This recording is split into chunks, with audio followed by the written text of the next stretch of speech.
जिस मशीन में चिप लगी है वो हैक होने की संभावना उसमें रहती है। क्या ईवीएम फिर से हैक हो गया? India's ruling party, the Bharatiya Janata Party, has secured a clear win in 3 states, namely Rajasthan, Madhya Pradesh and Chhattisgarh. और कुछ लोग तो कह रहे हैं कि आज की इस हैट्रिक ने 24 की हैट्रिक की गारंटी दे दी है।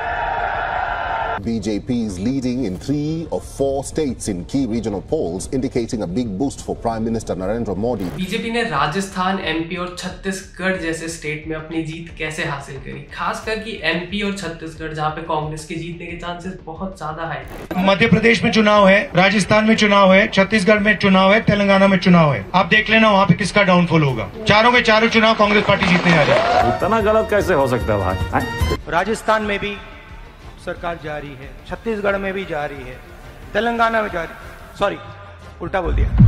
हंसदे चेहरे का मतलब ये नहीं होता कि उन्होंने कोई तकलीफ नहीं होगी। बीजेपी ने एक्सपेक्टेशन से ज्यादा परफॉर्म कैसे किया? एग्जैक्टली हुआ क्या? क्या वापस से ईवीएम हैक हो गया या फिर ये मोदी जी का जो भी जादू है वो चल रहा है? आइए जानते हैं मिलके हम और आप इस वीडियो में। बट उससे पहले please go and subscribe to my channel अगर मेरी वीडियोज अच्छी लग रही हैं, एंड नहीं अच्छी लग रही है तो भी सब्सक्राइब कर लो, क्या पता फ्यूचर में अच्छी लग जाए। और मेरी पास्ट वीडियोस की परफॉर्मेंस देख के मुझे ऐसा लग रहा है कि जितने भी लोग मेरे व्यूअर्स हैं उन सब ने सब्सक्राइब नहीं किया हुआ है, क्योंकि 90% of the viewers have not subscribed. तो क्या वेट कर रहे हो? जाके नीचे लाल बटन दबा दो। तो as all of you know कि बीजेपी एक स्टेट में हार चुकी है, लेकिन रुकिए 3 स्टेट में जीत भी तो मिली है, और वो भी ऐसी वैसी जीत नहीं, बहुत बड़े वोट्स के मार्जिन से जीत मिली है। एंड ये चीज प्राइम मिनिस्टर नरेंद्र मोदी के लिए बहुत तगड़ा बूस्ट हो सकता है, और बीजेपी पार्टी के लिए दिस क्लियरली शोज उनका एक डोमिनेंट नेचर इस पूरी इलेक्शन में। देखिए, कुछ पॉलिटिशियंस और कुछ मीडिया ऑब्जर्वर्स का ये कहना है कि ये एक फ्रीक रिजल्ट है और इसे एक्सप्लेन नहीं किया जा सकता। देन माय क्वेश्चन इज कि क्या नॉर्थ की जनता इतनी पागल है? क्या किसी को भी ऐसे ही वोट किया जा रही है, या इस बार भी मोदी जी ने कुछ बेच दिया? तो मैं आपसे कुछ मांग सकता हूँ सचमुच में, या फिर किसी चीज का लालच दे दिया? तो आइए आज हम इन इलेक्शन रिजल्ट्स को एनालाइज करते हैं एंड इनके पीछे के रीजंस जानते हैं, इन रिजल्ट्स के पीछे के रीजंस जानते हैं कि एग्जैक्टली क्या हुआ, कैसे हुआ। अकॉर्डिंग टू मी ये रिजल्ट्स 2024 इलेक्शंस के एक्यूरेट रिप्रेजेंटेशन हो सकते हैं, एंड मुझे ऐसा क्यों लगता है इसका रीजन भी मैं आगे बताने वाला हूँ। कुछ स्टेटिस्टिकल ऑब्जर्वेशन ट्रेंड्स हैं according to Indian people, and उनमें सबसे पहला है मोदी जी की पॉपुलैरिटी। सो मोदी जी की पॉपुलैरिटी पिछले 10 सालों में जरा भी गिरी नहीं है, इनफैक्ट वो बढ़ी है। और अगर आप ग्लोबल लीडर अप्रूवल रेटिंग को भी देखेंगे तो मोदी जी दुनिया के सबसे ज्यादा पॉपुलर लीडर हैं। दूसरा रीजन है डेवलपमेंट। देखिए, हर पार्टी अपने स्पीच में, अपने एजेंडा में डेवलपमेंट का जिक्र जरूर करती है, बट बीजेपी ने अनस्टॉपेबल डेवलपमेंट दिखा के अपनी जनता के दिल में थोड़ी जगह तो बनाई है।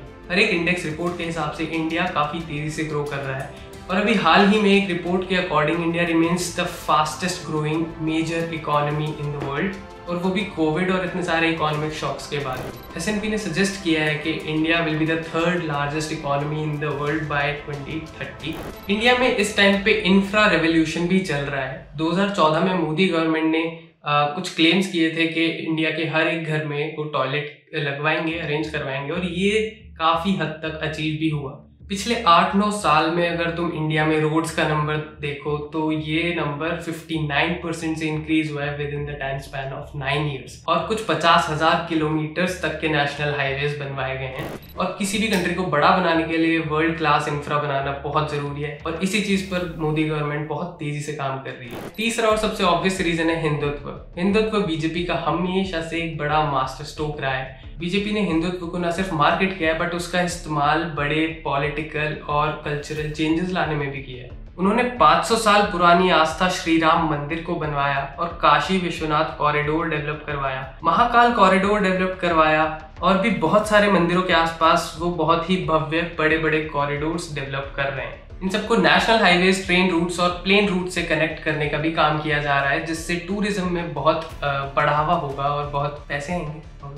तो ये हिंदुत्व बीजेपी के लिए बहुत ही सक्सेसफुल गेम चेंजर रहा है, और सोशल वेलफेयर स्कीम्स वोटर्स के बीच में बहुत ही पॉपुलर रहे हैं। वही कांग्रेस और दूसरी पार्टीज की स्ट्रैटेजीज में कुछ कमियां थी। उनके कैंपेन मैसेजेस शायद उतने स्ट्रॉन्ग, उतने इफेक्टिव और उतने क्लियर नहीं थे। काफी जगह उनका ग्राउंड लेवल ऑर्गेनाइजेशन भी कमजोर था, जिसका सीधा फायदा बीजेपी को। मैं आपसे पूछता हूँ, आपको क्या लगता है कि जो रिजल्ट्स हमने अभी 3 स्टेट्स के देखे, क्या यही रिजल्ट्स, ऐसे सिमिलर रिजल्ट 2024 में आने वाले हैं? 2024 में किसकी पार्टी जीतने वाली है, कौन सी पार्टी डोमिनेट करेगी? अपना अपना ओपिनियन जो भी है कमेंट सेक्शन में बता दीजिए। तब तक के लिए अलविदा, मैं चलता हूँ। Please like the video, share the video and subscribe to the channel. एक वीडियो अच्छी लगी, बाय बाय। राहुल कहते हैं लोग मेहनत बहुत की है, लेकिन ये तो होता रहता है।